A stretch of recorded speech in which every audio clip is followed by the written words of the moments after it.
नमस्कार बच्चों। तो कैसे हैं आप लोग। उम्मीद करते हैं कि आप लोग अच्छे होंगे और आप सभी का मैं फिर से बहुत बहुत स्वागत करता हूं संग्राम बैच के इस ऑनलाइन क्लास में। और आप लोगों को जैसे कि पता है कि हम संग्राम बैच सीवीटी पीजी 2024 के लिए लेकर आए हुए हैं और इसमें हम history, political science, English, Hindi वगैरह का जो कोर्स है चला रहे हैं। तो आज का यह जो क्लास है आप सभी लोगों के लिए है। इसमें हम लोग पढ़ेंगे वैदिक काल के बारे में। और यह जो क्लास है छोटी सी क्लास होने वाली है क्योंकि ज़्यादा बड़ा होगा नहीं, लेकिन कोशिश करेंगे कि आप सभी लोग जो हैं अच्छे से क्लास को करें, समझें। और अगर आप लोगों के मन में कोई भी डाउट वगैरह आता है तो नीचे कमेंट बॉक्स में आप सब जो है कमेंट कर सकते हैं। तो जैसे कि आप लोग देख सकते हैं कि आज की जो यह क्लास है वैदिक काल यानी कि द वैदिक एज। और वैदिक काल में हम लोग वेदों के परिचय के बारे में पढ़ेंगे। जैसे कि आप लोगों को पता है कि वेद जो हैं हमारे भारतीय संस्कृति के मूल हैं, आधार हैं।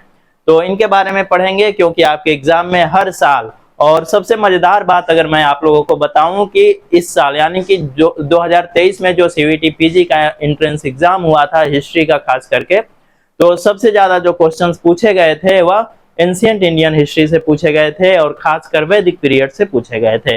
तो हमें वैदिक काल को खूब अच्छे से पढ़ना है, वेदों को खूब अच्छे से पढ़ना है। और चलिए तो वेदों का परिचय, क्योंकि हम अगर किसी भी चीज की शुरुआत करते हैं तो सबसे पहले उनका परिचय जानना हमारे लिए बहुत ही जरूरी हो जाता है।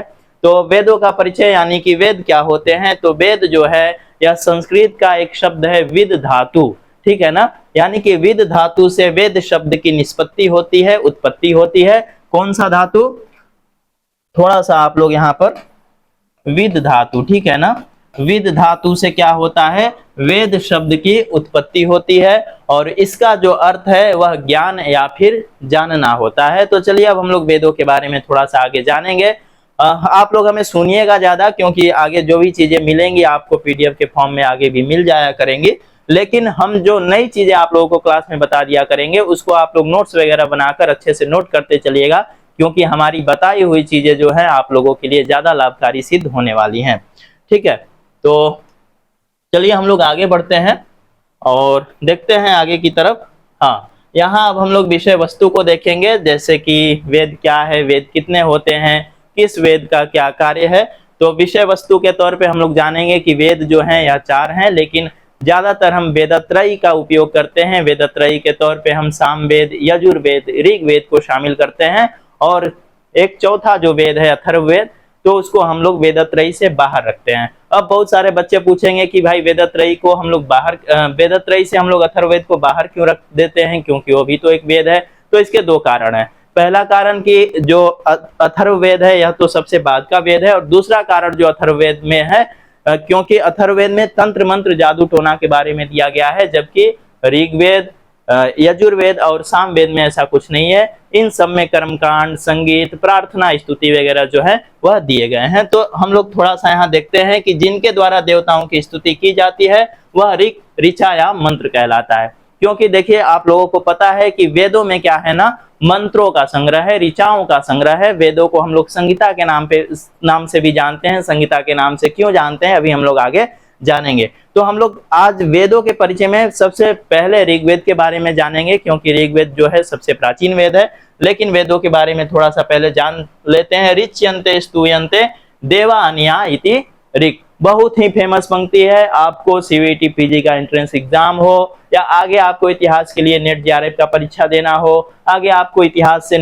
जो है पीएचडी के लिए एंट्रेंस एग्जाम देना हो, या आप अन्य किसी प्रतियोगी परीक्षाओं में शामिल हो रहे हो, तो आप लोगों को यह जो लाइन है ना यह विशेष तौर पर याद रखनी है। अब आप लोग पूछेंगे कि सर इसका मतलब क्या होता है, ऋच्यन्ते स्तूयन्ते देवानिया इति ऋक्, यानी कि जिसमें देवताओं की स्तुति की जाती है उसको हम लोग क्या कहते हैं, वेद कहते हैं, ठीक है। उसी समूह का जो नाम है संहिता है, यानी कि जहां मंत्रों का समूह हो उसको हम लोग क्या कहते हैं, संहिता के तौर पे जानते हैं। और यह संहिता कौन कौन सा है, ऋक, यजु, साम और अथर्व, ठीक है। इन्हीं संहिताओं का जो दूसरा नाम है यह वेद है। अब इतना तो आप लोग समझ गए होंगे कि वेद क्या है, वेद कितने हैं, कौन सा वेद सबसे प्राचीन है, कौन सा वेद सबसे बाद का है।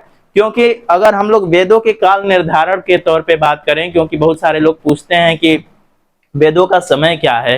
तो देखिए वेदों के बारे में बहुत सारे लोग अलग अलग तरह की चीजें जो हैं बताते हैं। जैसे कि कहा जाता है कि अपौरुषेयम वाक्यम वेदः, यानी कि जो वेद है यह किसी पुरुष के द्वारा रचित नहीं है। क्योंकि आप लोग देखेंगे कोई भी किताब वगैरह होता है, कोई भी पुस्तक वगैरह होती है, तो पुस्तकों के ऊपर जो है उसके लेखक का नाम, उसके राइटर का नाम अवश्य लिखा होता है, लेकिन वेदों का रचयिता कौन है इसके बारे में कोई भी जानकारी हमें प्राप्त नहीं हुई है। अब दूसरा प्रश्न आप लोगों का आएगा कि सर फिर महर्षि कृष्ण द्वैपायन वेद व्यास कौन थे, इनको तो वेद का रचयिता माना जाता है। तो देखिए भाई, उनको वेद का रचयिता नहीं माना जाता है, उनको वेदों का संकलन करता माना जाता है। संकलन करता का मतलब क्या होता है, जैसे बहुत सारी चीजें बिखरी पड़ी है, आपने उनको इकट्ठा किया और किसी को एक थाली में परोस दिया। तो यही काम किसने किया था, महर्षि कृष्ण द्वैपायन वेद व्यास ने किया था। और वेद मंत्रों की जो रचना हुई थी या ईश्वर के द्वारा हुई थी, इतना आप लोगों को जानना है। तो चलिए हम लोग अब आगे बढ़ते हैं, हम लोग ऋग्वेद के बारे में पढ़ेंगे और समझेंगे अच्छे से। आगे फिर हम लोग वैदिक काल का जो सामाजिक आर्थिक राजनैतिक जीवन है उसके बारे में जानेंगे, अन्य वेदों के बारे में जानेंगे, उपनिषद आरण्यक पुराणों के बारे में पढ़ेंगे। और इसके बाद फिर हम लोग जो है सूत्र काल, और इसके बाद हम लोग आगे जैन बौद्ध वगैरह के बाद हम लोग महाजनपद काल की शुरुआत करेंगे। तो इस तरह से हम लोगों का जो इस संग्राम बैच का सीरीज है चलते रहेगा। और देखिए भाई, अगर आप जुड़ना चाहते हैं तो हमारे ऐप पे जाकर आप हमारे बैच को ज्वाइन कर सकते हैं, और साथ ही आप अपने दोस्तों को भी कह सकते हैं, क्योंकि आप लोगों को ऑलरेडी पता है कि हमारा रिजल्ट क्या है और खासकर हिस्ट्री का रिजल्ट क्या है। तो चलिए आगे बढ़ते हैं। आप लोगों को बिल्कुल सारी एक एक चीजें जो हैं समझाई जाएंगी, और मुझे लगता है कि जो चीजें हम बता देंगे उससे बाहर कुछ आपकी परीक्षाओं में आने वाला है नहीं। ठीक है, अगर आप लोग ईमानदारी से इतना कर लेते हैं, हमारी बताई हुई चीजों को पढ़ लेते हैं, हमारी द्वारा प्रदत्त की हुई किताबों को, नोट्स को, या हमारे टेस्ट सीरीज वगैरह को अच्छे से कर लेते हैं, तो उतना जो है पर्याप्त होगा। देखिए ऋग्वेद, क्योंकि हमने कहा था कि हम लोग सबसे पहले ऋग्वेद के बारे में जानेंगे। तो ऋग्वेद का संधि विच्छेद क्या होता है, तो यहाँ देख सकते हैं ऋत और यहाँ वेद। तो ऋत का मतलब क्या होता है, नैतिक। नैतिक देवता कौन है, यह आप लोगों को कमेंट बॉक्स में कमेंट करना है कि किस देवता को नैतिक यानी कि नियमों का देवता जो है माना जाता है। अगर देखते हैं कौन बच्चा जो है सबसे पहले कमेंट करता है।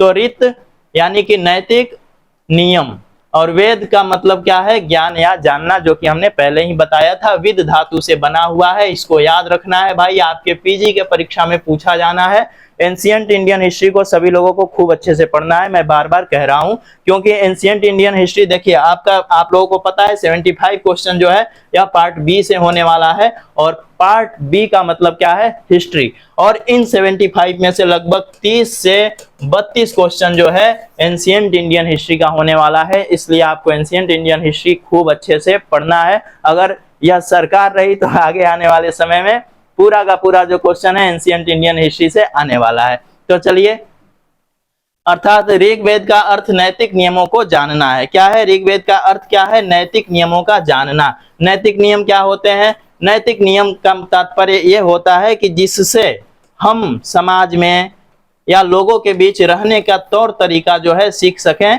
ठीक है ना, तो उसी को नैतिक नियम कहते हैं।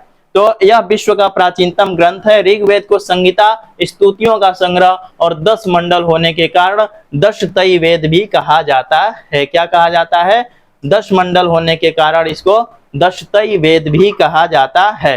अब सबसे मजेदार बात, आप लोगों को इस बात का विशेष तौर पे ध्यान रखना है, क्योंकि ऋग्वेद को कई अन्य नामों से भी बुलाया जाता है। जैसे कि कोई पूछ देगा कि किस वेद को अष्टक में बांटा गया है। मैं एक वाकया आप लोगों को बताता हूं। जब मैं ग्रेजुएशन में था तो हमारे सामने यह एक प्रश्न आया था कि अष्टक किसको कहा जाता है, अष्टक किस वेद को कहा जाता है। मैं सच बताऊं तो हमें नहीं पता था, क्योंकि हम लोगों के समय क्या था कि थोड़ी बहुत इधर उधर से पढ़ लिए, परीक्षा दिए, पास हो गए। लेकिन समय के साथ जो परीक्षा का पैटर्न है बदल रहा है, आप लोगों को भी पता है। तो जब तक हम लोग विस्तार पूर्वक एक एक चीजों को अच्छे से नहीं पढ़ेंगे तब तक हमारा काम जो है नहीं चलने वाला है। तो इसलिए हम लोगों को अच्छे से देखना है। तो इसको दशतई वेद कहा जाता है। क्या कहा जाता है, दशतई। और इसके साथ साथ इसको अष्टक भी कहा जाता है। अगर आपसे प्रश्न पूछ दिया जाए कि किस वेद को अष्टक कहा जाता है, तो ऋग्वेद को कहा जाता है, याद रखना है। ऋग्वेद में भारतीय संस्कृति, धर्म, दर्शन, ज्ञान, विज्ञान, इतिहास एवं काव्य की विविध सामग्री जो है उपलब्ध हैं। देखिए वेदों में संपूर्ण विश्व का ज्ञान जो है वह निहित है, यानी कि समाहित है। वेदों में आपको एक छोटे से कंकड़ से लेकर एक पर्वत तक के बारे में जानकारी जो है मिल जाएगी, और सभी चीजों का निदान समाधान जो है हमारे वेदों में दिया गया है। इसीलिए वेदों को भारतीय संस्कृति का आधार यानी कि भारतीय संस्कृति का मूल कहा गया है। ठीक, तो यहाँ हम लोग देख सकते हैं कि इतिहास एवं काव्य की विविध सामग्री उपलब्ध है। अब वेदों की शाखाओं के बारे में बहुत सारे लोग अलग अलग तरह से चर्चा करते हैं, यानी कि वेदों की शाखाएं कितनी है। तो यहाँ 21 किसके हिसाब से माना गया है? पतंजलि के हिसाब से। पतंजलि कौन थे? पुष्यमित्र शुंग के पुरोहित थे। यह प्रश्न जो है बार बार आपके परीक्षाओं में पूछा जाता है। पतंजलि ने महाभाष्य की रचना की, पतंजलि ने पुष्यमित्र शुंग के लिए अश्वमेध यज्ञ कराए, यानी कि पतंजलि जो है हमारे लिए उतना ही महत्वपूर्ण है जितना कि पाणिनि। तो हमें पतंजलि पाणिनि सबको पढ़ना होगा, क्योंकि परीक्षा में कौन कहां से कब क्या पूछ दे हम ना तो हमें पता है ना तो आपको पता है। तो पतंजलि के अनुसार ऋग्वेद की 21 शाखाओं के बारे में बताया गया है। इसके बाद क्या है? भर्तृहरि। भर्तृहरि ने क्या लिखा? भर्तृहरि ने शतकत्रयम लिखा। क्या लिखा? नीति शतक, वैराग्य शतक, श्रृंगार शतक। नोट कर लीजिएगा क्योंकि यह पूछा जाता है, क्योंकि वैसे हम आप लोगों को आगे भी बताएंगे। तो नीति शतक, वैराग्य शतक और श्रृंगार शतक जो रचना किया गया किसके द्वारा किया गया?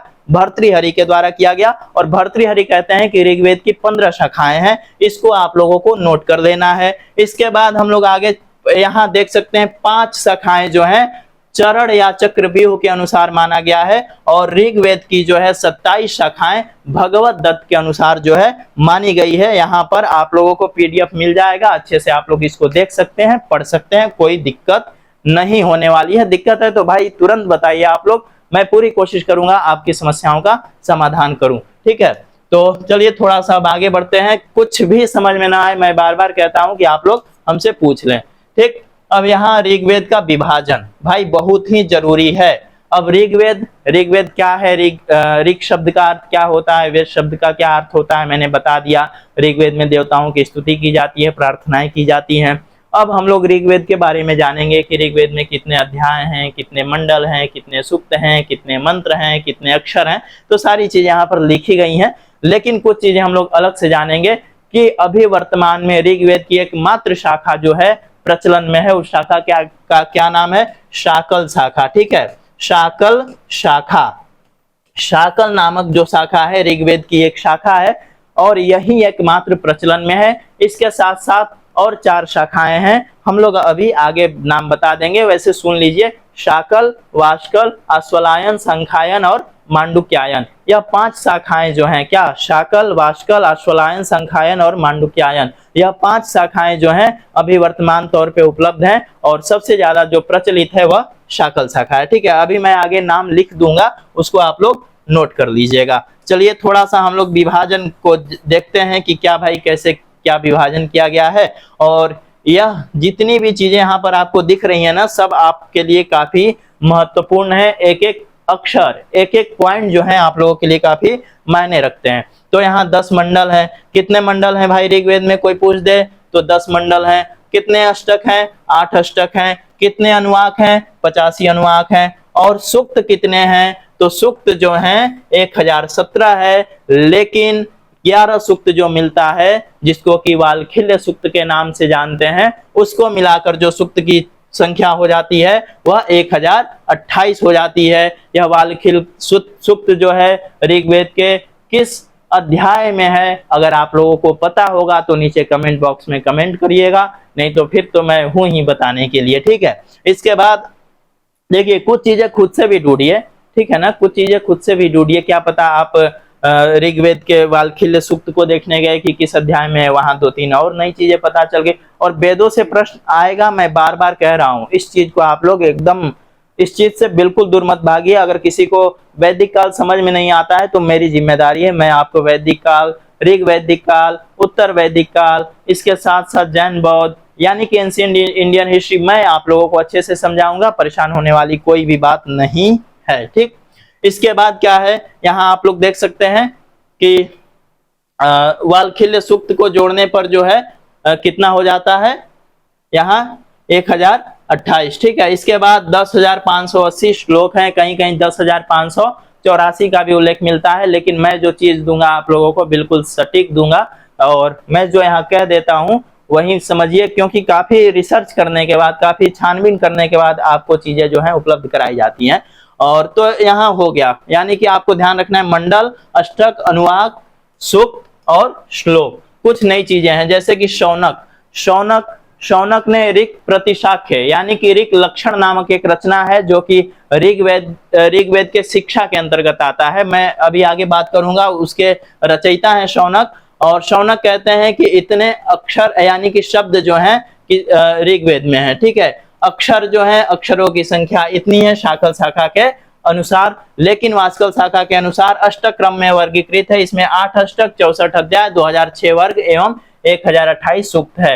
यानी कि शाकल और वास्कल शाखा का अलग अलग मत है, मैंने यहाँ लिख दिया है। इसमें अगर आपको कुछ भी समझ में ना आए आप हमसे पूछ लीजिएगा। वैसे इसमें कुछ समझने वाली नई बात है नहीं, इसको रटने का चीज है, इसको रट लीजिएगा। परीक्षा में इसमें से कुछ भी पूछा जा सकता है, पूछ देगा कि शौनक के अनुसार ऋग्वेद में कितने शब्द हैं। तो अगर आपको यह याद रहा तो मुझे लगता है कि फिर आपको दिक्कत नहीं होने वाली है, अगर आपने विष्णुकांत सर से अच्छे से जो है हिस्ट्री पढ़ा होगा तो, ठीक है। तो चलिए आगे बढ़ते हैं थोड़ा सा, फिर देखते हैं ऋग्वेद के विभाजन के बाद क्या है। अब यहाँ ऋग्वेद का संक्षिप्त परिचय में क्या है, तो जैसा कि मैं कहता हूं ना कि वेद एक सिर्फ वेद नहीं है, इसके कई सारे, जैसे मैं हूं, आप हैं, आपके हाथ हैं, पैर हैं, आंख है, नाक है, मुंह है, कान है, बाल है, मतलब इसी तरह से वेद जो है एक पुरुष है, और वेद पुरुष नामक यानी कि वेद नामक जो पुरुष है उसके बहुत सारे अंग हैं, ठीक है ना। जैसे कि वेदांगों में शिक्षा, कल्प, व्याकरण, निरुक्त, छंद, ज्योतिष वगैरह, और इसके साथ साथ वेदों के कई सारे वर्गीकरण भी हुए हैं, जिसमें कि उपवेद यानी कि ऋग्वेद का उपवेद क्या है, आयुर्वेद है, इसका कर्ता धर्ता कौन है, ब्रह्मा है। मैं एक बात बताना भूल गया आप लोगों को कि ऋग्वेद यानी कि ऋग्वेद जो लोग पढ़ते हैं उनको होता या फिर होत्री कहा जाता है। अभी मैं आगे बताता, लेकिन यहाँ समझ जाइए, होता या फिर होत्री कहा जाता है। क्या होता या फिर होत्री, इसको नोट कर लीजिएगा, ठीक है।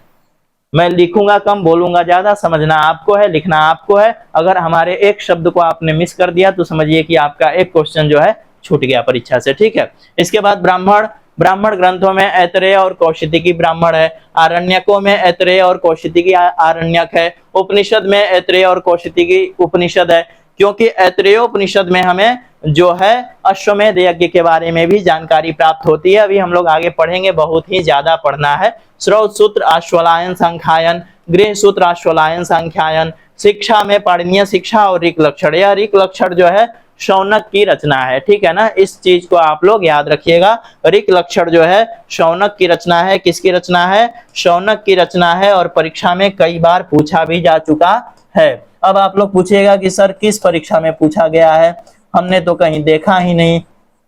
एक सेकेंड, तो देखिए भाई, दिखेगा आपको आने वाले समय में, यानी कि 2024 में हो सकता है कि आपसे यही पूछ दिया जाए, क्योंकि एंशिएंट इंडियन हिस्ट्री से ना काफी ज्यादा प्रश्न जो है पूछे जा रहे हैं। तो यह जो ऋक लक्षण है यह शौनक की रचना है, इसको आप लोगों को नोट कर लेना है, ठीक है। चलिए थोड़ा सा अब हम लोग कुछ नई चीजों के बारे में बात करते हैं। तो मुझे लगता है यहाँ समझ में आ गया होगा आप लोगों को। तो सॉरी, इसको मिटा लें अच्छे से ताकि साफ साफ आप लोगों को दिखे, और आप लोग जो है इसको नोट कर लें, समझ लें अच्छे से। हिंदी इंग्लिश में दोनों में आपको चीजें मिल जाएंगी। जहां मैं ज्यादा अगर शुद्ध संस्कृत या शुद्ध हिंदी का प्रयोग कर दे रहा हूं, आप लोगों को समझ में नहीं आ रहा है, तो आप लोग हमसे जो है पर्सनली तौर पे पूछ सकते हैं। वैसे मुझे लगता है जो बच्चे 3 साल इतिहास पढ़े होंगे उनको ऐसा कुछ न समझने लायक तो चीजें है नहीं, अगर आपने 3 साल अच्छे से इतिहास पढ़ा होगा तो बीए में।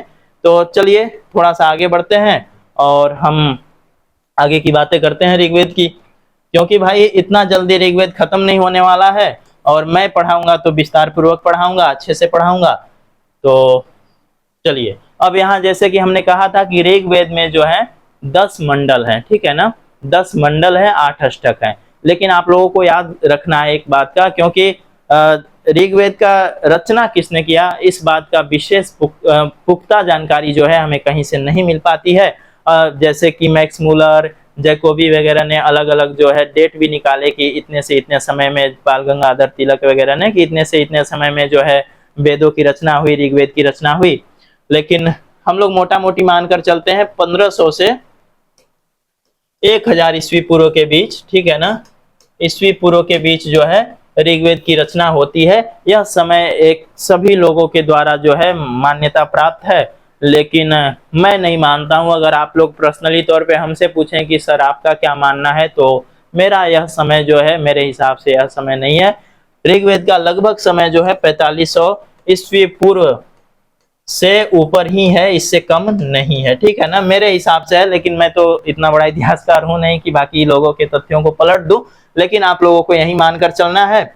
और अगर आप लोग हमारा मत जानना चाहेंगे तो 4500 ईस्वी पूर्व, क्योंकि बहुत सारे ऐसे तथ्य हैं, जैसे कि जो है गीता में श्री कृष्ण कहते हैं कि वेदा नाम साम वेदोस्मि, यानी कि वेदों में मैं साम वेद हूँ। तो अब बताइए, गीता की रचना हुए लगभग 5000 साल हो गए, तो कैसे हम मान लेंगे कि जो है 1500 से 1000 साल जो है इसका समय है। तो इसके मैं नहीं मानता हूं, बाकी विद्वानों का मानना है तो माने, और हम लोगों को भी वही मानना होगा जो विद्वान लोग मानते हैं, क्योंकि एनटीए परीक्षा में वही पूछेगा। अब यहाँ ऋग्वेद में शब्दों की आवृत्ति कई जगहों पर पूछा जाता है कि ऋग्वेद में किस शब्द की कितनी बार आवृत्ति हुई है। आप लोगों को कुछ नई चीजों के बारे में अभी मैं आखिरी में बताऊंगा, तो आप लोगों को विशेष ध्यान देना है। पिता का 335 बार, जन का 275, इंद्र का 250, मदर का 234, अग्नि का 200, विदत का 122, काऊ का 176, सोम का 120, अश्व का 215 और गान का 46, गंगा का 1 बार और यमुना का 3 बार उल्लेख जो है हमें ऋग्वेद में मिलता है। गृह का 90, आर्य शब्द का 36 बार उल्लेख जो है हमें ऋग्वेद में मिलता है, इसको भी याद रखना है आप लोगों को। वरुण का 30 और वर्ण का जो है 23, राष्ट्र का 10, राष्ट्रदा राष्ट्रम में दुत्त स्वाहा करके ऐसे है, और इसके बाद सूर्य का 10 है, राजन्य का 1 है, रुद्र का 3 है, ग्राम का 13 है, क्षत्रिय का 9 है, और समिति का 9 है, सभा का 8 है, शूद्र का 1 है। तो इस तरह से कुछ भी महत्वपूर्ण है, बाकी मैं आगे बता दूंगा। वैसे पूछेगा तो इतने में से ही पूछेगा कि, और ज्यादातर पूछता है जन का, इंद्र का और अग्नि का। आप लोगों को एक बात पता होना चाहिए कि ऋग्वेद का कोई भी मंत्र का जो शुरुआत होता है अग्नि से होता है, और दूसरा देवता जो है इंद्र है, ठीक है ना। तो अग्नि और इंद्र को साक्षी मानकर ऋग्वेद के मंत्रों का शुरुआत होता है, तो इस बात का भी आप लोगों को विशेष तौर पे ख्याल रखना है। थोड़ा सा हम लोग आगे बढ़ते हैं, आगे बढ़ के थोड़ा सा हम लोग ऋग्वेद पे और कुछ नई चीजों के बारे में चर्चा कर लेते हैं जो यहाँ पर नहीं दिया गया था, यानी कि जो मैंने यहाँ पे मेंशन नहीं किया है। थोड़ा सा ये और चौड़ा होता, मुझे ऐसे मिल जाता, तो मैं यहाँ लिख लिख के एक एक चीजें जो है आप लोगों को बता देता। शायद अब इससे बड़ा नहीं होगा, तो चलिए हम लोग इतने पे लिख के समझ लेते हैं। कुछ अलग से जानकारी जो होती है ना कि पढ़ने के बाद हमें नई चीजें जो है क्या सीखने को मिली। तो ऋग्वेद के 10 मंडल हैं, 10 मंडल के अलग अलग ऋषि हैं, ठीक है, यानी कि 1 2 3 4 5 6 7, ठीक। अब यहाँ हम लोग सबसे पहला जो मंडल है, इसके ऋषि कौन है, तो मधुछंदा, ठीक है ना। कौन है, मधुछंदा, ठीक, मधुछंदा है। दूसरे के गृत्समद हैं, गृत्समद। यह जो गृत्समद है ना, विश्व के सबसे पहले इंजीनियर हैं। कोई बच्चा आईआईटी कर रहा हो, उससे पूछ लीजिए कि विश्व का सबसे पहला इंजीनियर कौन है, तो मुझे नहीं लगता है कि वो बता पाएगा, ठीक है। तो गृत्समद जो थे या विश्व के सबसे पहले इंजीनियर थे, गृत्समद, ठीक। इसके बाद आते हैं वी मतलब विश्वामित्र। विश्वामित्र, विश्वामित्र, विश्वामित्र का तो नाम आप लोगों ने सुना ही होगा, जो भी बच्चे रामायण वगैरह देखे होंगे, कई बार विश्वामित्र जी आए हैं। और विश्वामित्र जो थे विश्व के सबसे पहले धर्मगुरु के तौर पे जाने गए हैं। और आप लोगों को एक बात और यहाँ पर ध्यान रखना है कि जो ऋग्वेद का पहला मंडल है, इसमें 20 राजाओं के युद्ध के बारे में जानकारी जो है हमें प्राप्त होती है। अब आप लोग कहेंगे सर हमने तो 10 राज्य युद्ध यानी कि 10 राजाओं का युद्ध सुना था, ये आप एक नई चीज कहाँ से उत्पन्न कर दिए 20 राजाओं का युद्ध। तो देखिए भाई 20 राजाओं का भी युद्ध हुआ था और इसके बारे में जानकारी जो है हमें ऋग्वेद के पहले मंडल में मिलता है। और आप लोगों को याद रखना है एक और चीज कि ऋग्वेद का दूसरा और सातवां, ठीक है ना, एक सेकेंड,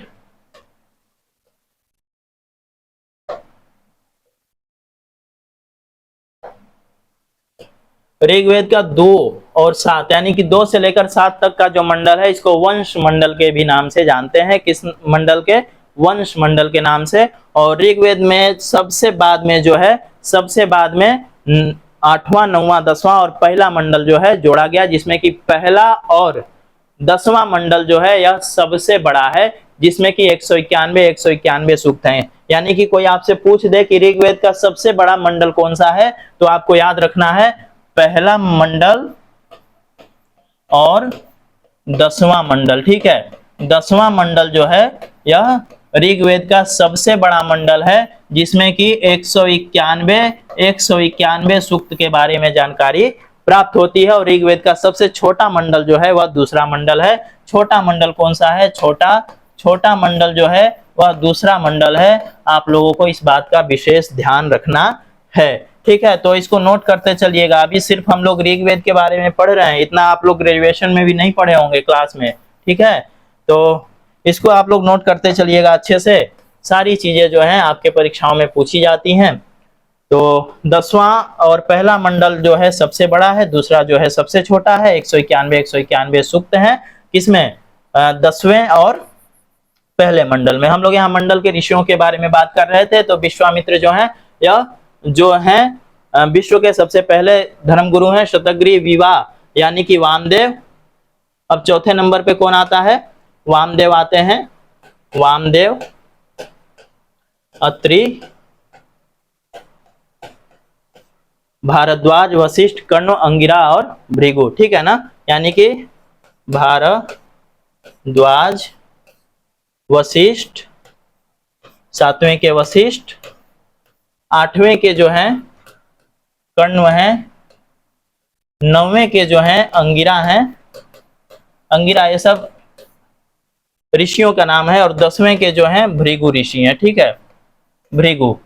तो यह ऋषियों का नाम है, याद कर लीजिएगा। पहला का मधुचंदा, दूसरा का गृत्समत जो कि विश्व के पहले इंजीनियर थे, तीसरे का विश्वामित्र, चौथे का वामदेव, 5वें का अत्रि, 6ठे का भारद्वाज, 7वें का वशिष्ठ, 8वें का कण्व ऋषि। कण्व ऋषि के बारे में अगर आप लोगों को कुछ भी जानकारी हो ना तो नीचे कमेंट बॉक्स में कमेंट कीजिएगा। 9वें का अंगिरा और 10वें का भृगु। तो यह सभी मंडल के अलग अलग ऋषि हैं और परीक्षाओं में पूछा जाता है कि किस मंडल के कौन से ऋषि जो हैं प्रधान हैं। तो इसको नोट कर लीजिए। बाकी थोड़ा सा हम लोग और कुछ नई चीजों के बारे में जान लेते हैं, फिर इस क्लास को समाप्त करेंगे। आगे हम लोग फिर सामवेद, यजुर्वेद के बारे में और फिर अथर्ववेद के बारे में पढ़ेंगे।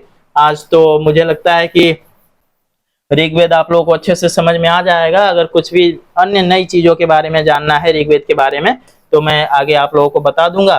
तो यह तो खैर रहा। अब 2-3 और नई चीजें जो हैं आप लोग अच्छे से नोट कर लीजिएगा कि ऋग्वेद का जो तीसरा मंडल है इसमें हमें सविता देवता यानी कि गायत्री का उल्लेख मिलता है। ऋग्वेद के 7वें मंडल में दशराग्य युद्ध के बारे में जानकारी प्राप्त होती है।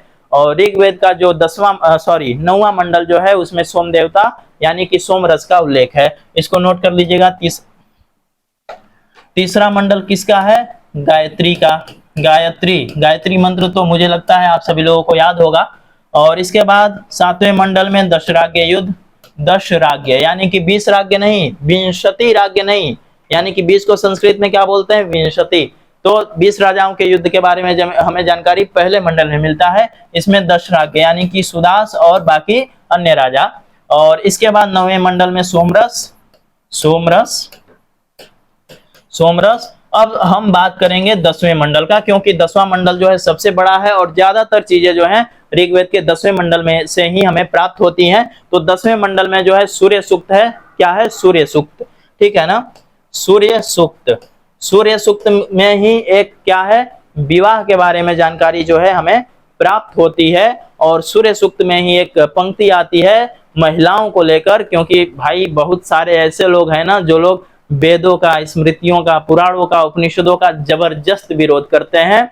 लेकिन मुझे लगता है कि जो लोग अच्छे से वेदों को पढ़ लें, अच्छे से स्मृतियों को समझ लें, तो वो लोग महिलाओं के प्रति, यानी कि जो इनकी मानसिकता है कि वेदों में महिलाओं को ऐसा ऐसा कहा गया, स्मृतियों में ऐसा ऐसा कहा गया, उन लोगों के मन से भ्रम जो है फटाफट निकल जाएगा। लेकिन अच्छे से अध्ययन करने के बाद ऊपरी चीजों से हमें कुछ विशेष तौर पे जानकारी जो है नहीं मिलने वाली है। तो इसमें कहा गया है ऋग्वेद के 10वें मंडल पे कि जो महिला होती है या घर के धरोहर होती है, क्या होती है, घर के धरोहर के साथ साथ विनाश से अपरिचित एक क्या होती है, संभावना भी होती है। यानी कि महिला तो हमारे घर का धरोहर है, लेकिन अगर महिलाएं चाह गई तो हमारे घर को विनाश के तरफ भी क्या कर सकती हैं, पहुंचा सकती हैं। ऐसे बहुत सारी नई नई चीजें जो हैं, जैसे क्रीडवंतो विश्वमार्यम, यानी कि संपूर्ण विश्व को क्या कर दो,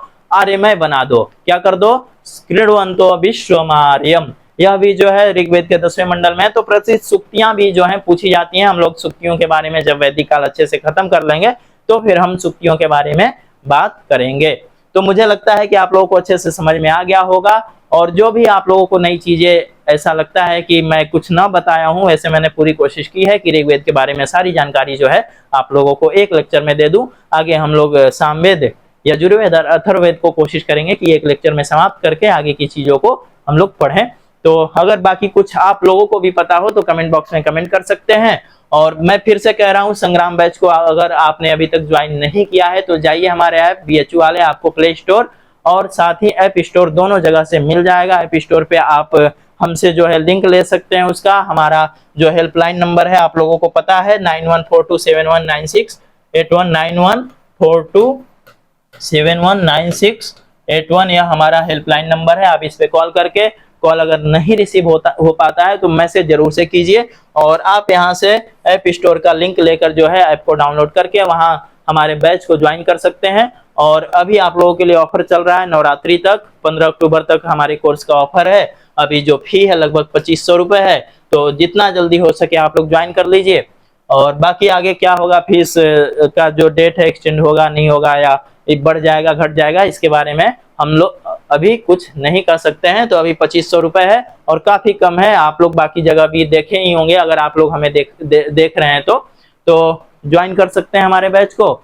और बाकी आप लोगों को जो कुछ भी समझ में ना आया हो इस क्लास को में, तो नीचे कमेंट बॉक्स में कमेंट कीजिए। और ख्याल रखिए, मिलते हैं अगले क्लास में। आप सभी का बहुत बहुत धन्यवाद। नमस्कार।